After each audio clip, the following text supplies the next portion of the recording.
So you get leg speed and stride length by lifting your knee. Now this means you've got to be very strong in the upper legs, upper thigh muscles.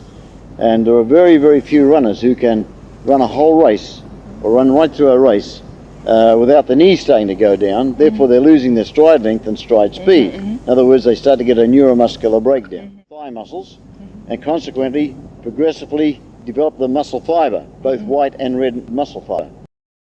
We don't sprint up a hill. We're not trying to make a hard anaerobic workout. We go up at a speed sufficient to maintain our forward momentum, but putting effort or stress on the legs. In other words, bring resistance to the legs.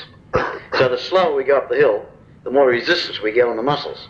So when you go up a hill, you've got to get your knees up. You must have your hips forward to get your knee up, and you've got to drive off the back leg.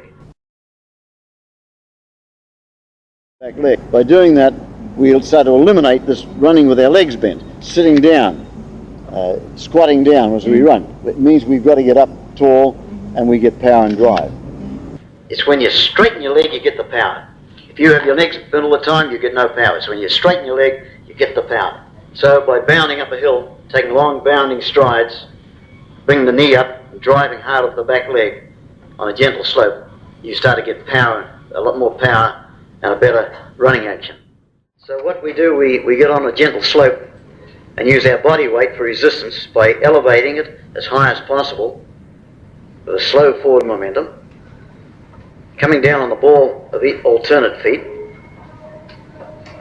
which in turn, being on a hill, gives us an extension to an extreme of the ankles, both up and down, which in turn extends both the muscles and sinews in the fronts and the backs of the legs, and strengthens all the muscles around the tendons,